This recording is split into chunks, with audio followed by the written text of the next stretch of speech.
Muito bem, vamos começar falando de um assunto muito interessante para quem não quer trabalhar, mas muito ruim para quem quer produzir. A PEC que propõe o fim da escala de trabalho 6x1, o que eu saiba são 44 horas, mas vamos chamar de 6x1, atingiu as assinaturas necessárias para tramitar na Câmara dos Deputados. O projeto, de autoria da deputada Érica Hilton, precisava do apoio de pelo menos 171 parlamentares para ser protocolado. Nas redes sociais, a deputada comemorou o avanço da proposta e afirmou que o texto já possui quase 200 assinaturas. Agora a PEC vai ser discutida na Comissão de Constituição e Justiça e Cidadania da Casa. Se ela for aprovada, segue para uma comissão especial e depois já vai para o plenário, para entrar com tudo, né? Muito bem, vamos fazer um comentário, vamos começar aqui. Vamos começar da esquerda para a direita. Vou começar com os comentários favoráveis, que eu já imagino. Professor Leandro Ferreira, economista respeitável, tenho respeito acadêmico por ele, é um professor competente, respeitado por seus alunos, categorizado, titulado, e ele é keynesiano. Mas, Leandro Ferreira, eu fico com medo porque alguns especialistas da área trabalhista me disseram que isso deve impactar um custo de 160% a mais em cada contrato de trabalho. Eu fico preocupado porque isso pode levar a que os trabalhadores trabalhem segunda, terça e quarta, mas na verdade não trabalhem nem segunda, nem terça, nem quarta, que vão ficar sem emprego. Porque, na verdade, vai gerar um desemprego que ninguém está aguentando. Eu queria te ouvir, Leandro Ferreira. Esta PEC é mesmo estapafúrdia, como falou o presidente da Associação do Sindicato de Bares e Restaurantes? Essa PEC é danosa, como fala a Confederação Nacional do Comércio?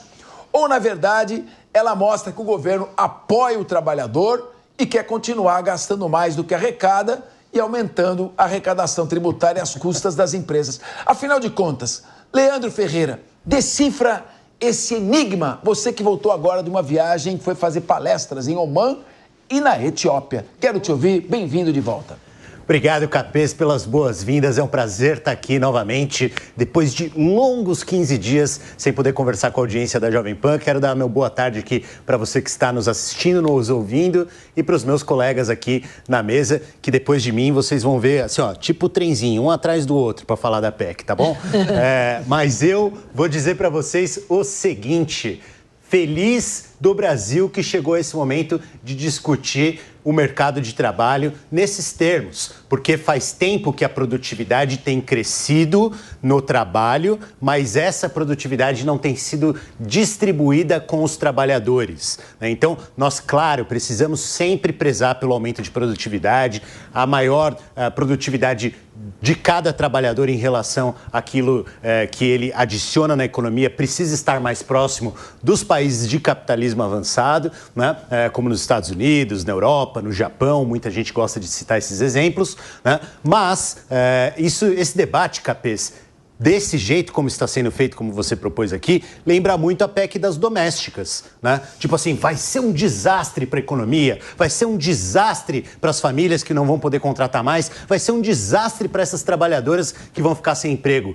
E eu pergunto, foi ou não foi melhor garantir direitos a essas trabalhadoras? Foi ou não foi melhor garantir que elas possam estar protegidas? Né? Eu estou ouvindo aqui um monte de... aqui na mesa, né? Mas eu entendo que o mercado de trabalho, a economia do trabalho vai se equilibrar de forma a, encontrando uma alternativa, equacionando os problemas, inclusive de legislação naquilo que diz respeito à CLT, né? De fazer com que a gente tenha um mundo do trabalho mais decente para o trabalhador, né? Essa é uma maneira histórica, redução da jornada de trabalho, né? Sem redução de salários. O ideal é que a gente passe para o 4-3 ao invés do 6-1 ou até do 5-2, né? Já tem muito país experimentando isso e eu quero fazer aqui uma correção.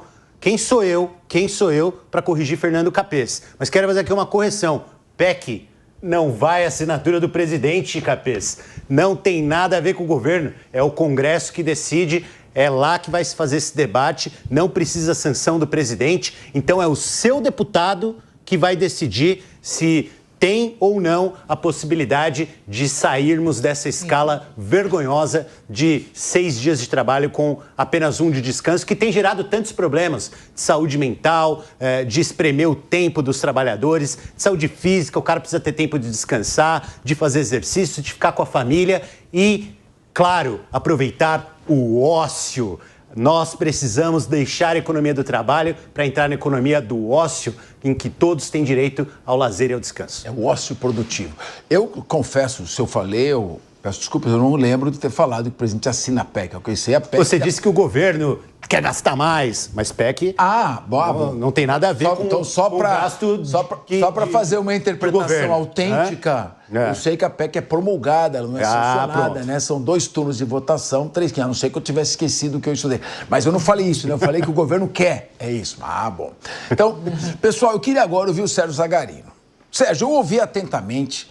É o seguinte, os economistas de esquerda, não é que eles são incompetentes, eles são competentes. Claro que são. Academicamente, a gente respeita o entendimento deles. Mas é uma postura ideológica que eu não consigo entender. Por que todo esquerdista quer regulamentar tudo? Quer limitar a liberdade criativa das pessoas? Quer que tudo seja pautado? Lembra a economia, os planos quinquenais do Lênin, depois do Stalin?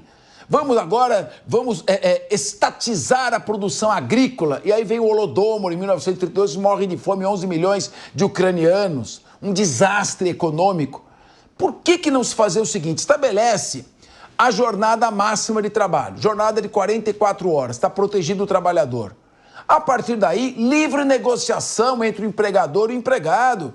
As partes se entendem. Isso é capitalismo. Eu quero te ouvir, Sérgio Zagarino. Você sabe que o movimento fascista que aflora na Itália e depois evoluiu para o nazismo na Alemanha é uma derivação do marxismo. Você sabe disso. Os FACIs eram sindicatos revolucionários socialistas na Itália.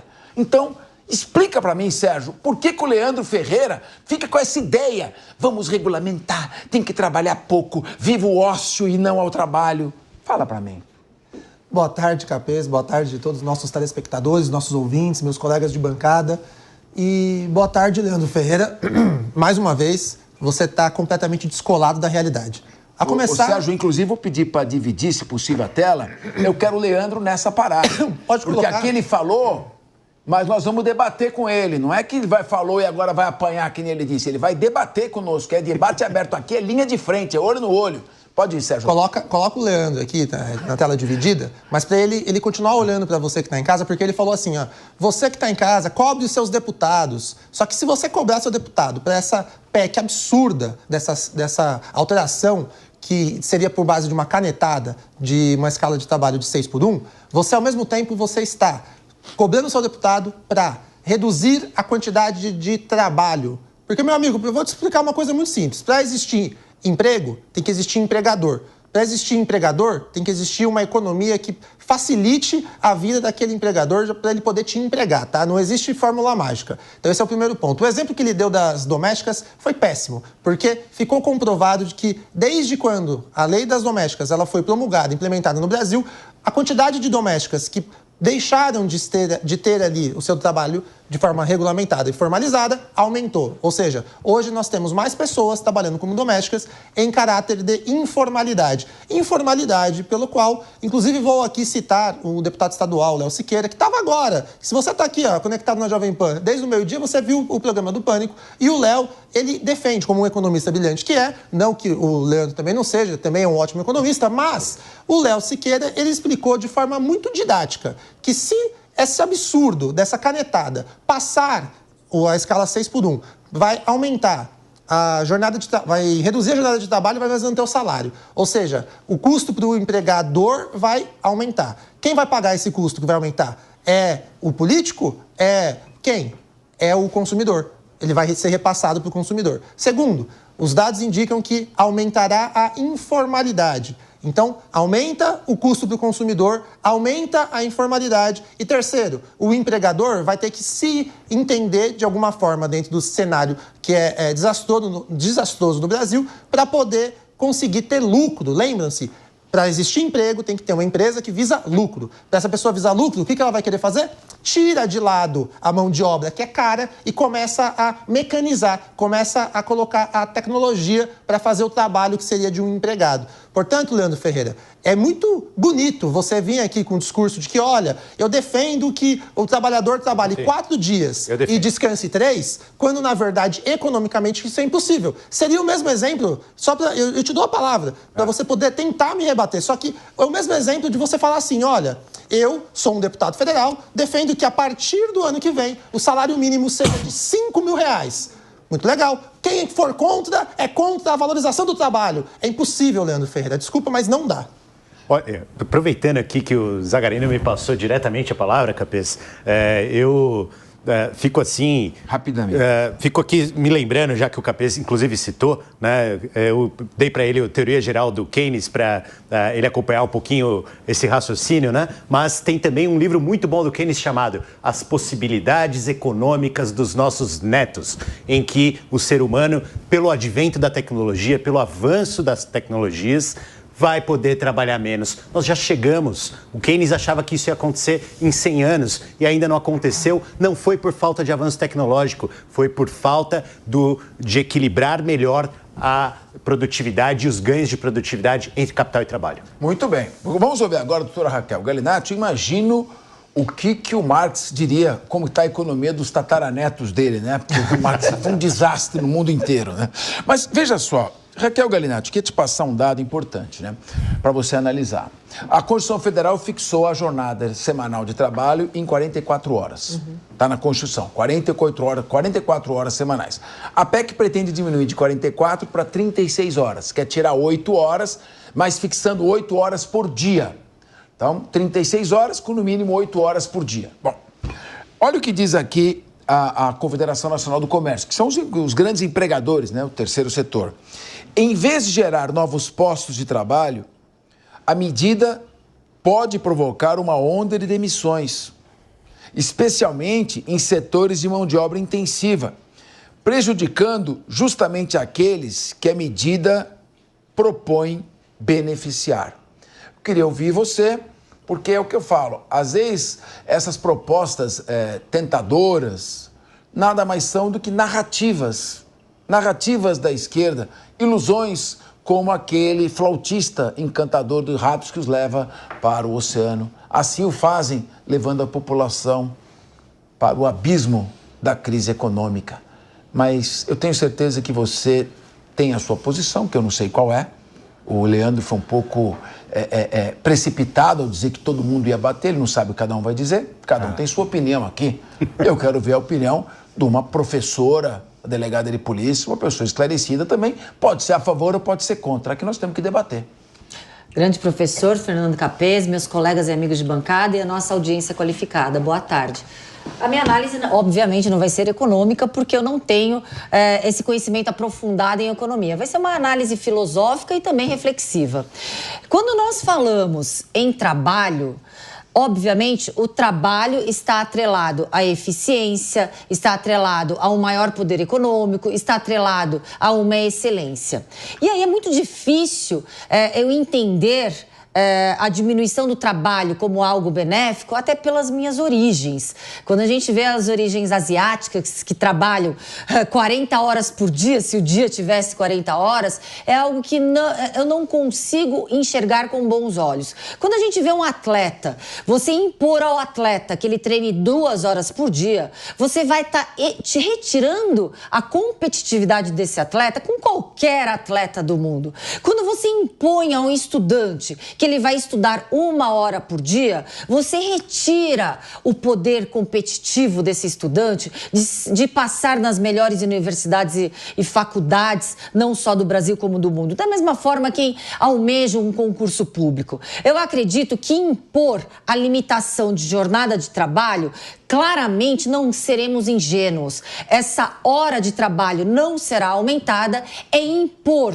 um menor poder aquisitivo, é fazer uma idolatria ao ócio e não proporcionar o progresso. Agora, já para contrapor o que algumas pessoas podem querer refutar o que aqui eu falo, isso não significa não respeitar a jornada de trabalho. Eu fui presidente do Sindicato dos Delegados de Polícia do Estado de São Paulo por 2 mandatos. Eu sou contra as jornadas exaustivas, a trabalho escravo, a plantões ininterruptos, quando a gente fala no âmbito policial. Sou contra também hora extra ou sobreaviso ininterrupto.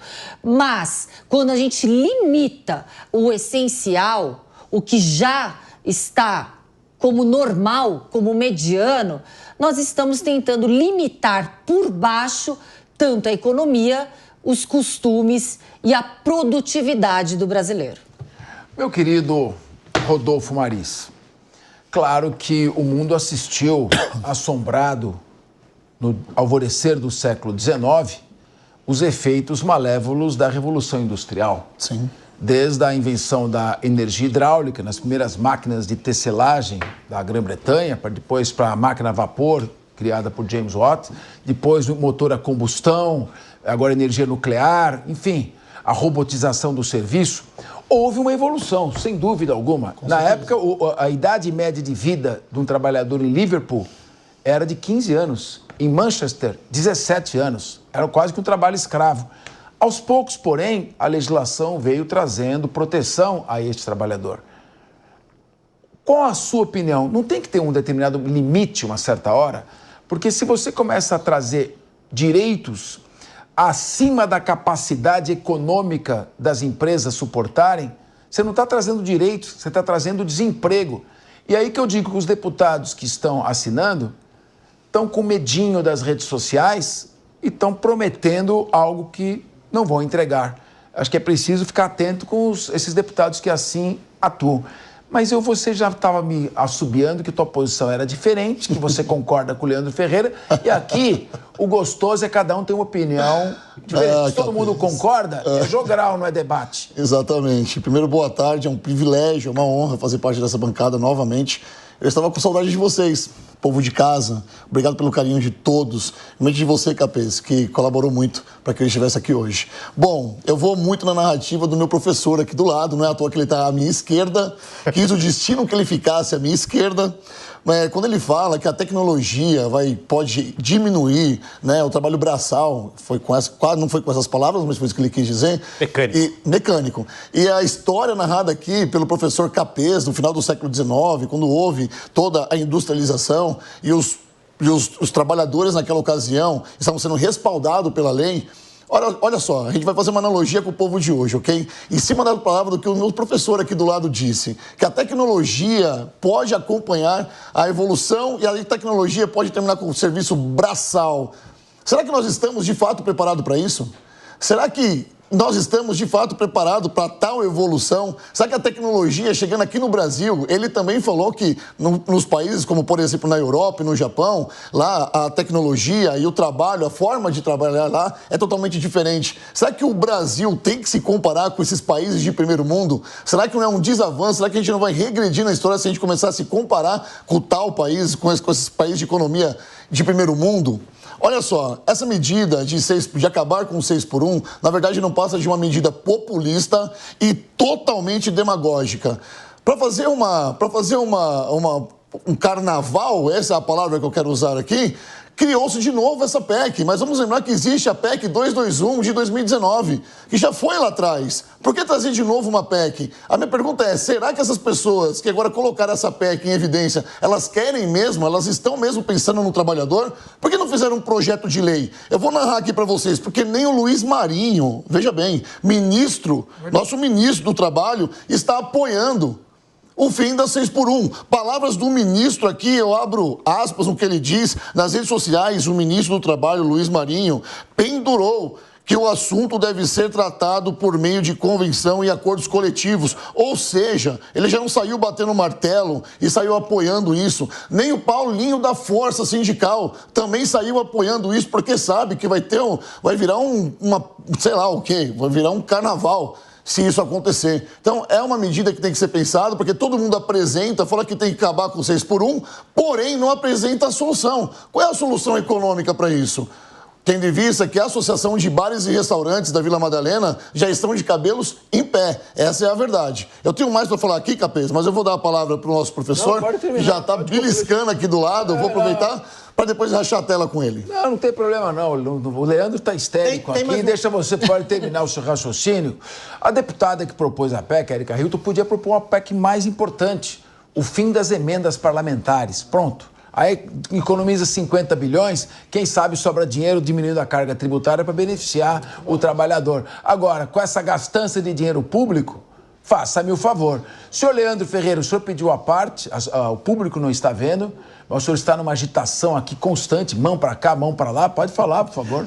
Capês, primeiro que eu assino embaixo a sua PEC pelo fim das emendas parlamentares. Conte comigo, vou lá defender junto aos deputados que a gente pode fazer isso juntos lá. Mas nenhum deles vai propor não, viu? Pode ficar tranquilo. Agora, eu queria cumprimentar aqui a deputada Erika Hilton, a sua equipe, que é muito competente, mas também o Rick Azevedo, que é vereador eleito no Rio de Janeiro e fez a campanha dele em cima disso, da luta contra o 6x1. Para quem tiver dúvida, volta lá atrás, tá? O trabalho das mulheres vai quebrar a economia, o fim da escravidão vai quebrar a economia, o 13º vai quebrar a economia, as férias remuneradas vão quebrar a economia e agora, mais uma vez, o 6x1, o fim do 6x1 vai quebrar a economia. Acho que não, né, pessoal? Já superamos esse ponto aí. A economia tá voando, né? É verdade. Eu acho até que ele tá certo. Não acho que vai quebrar a economia, vai gerar desemprego.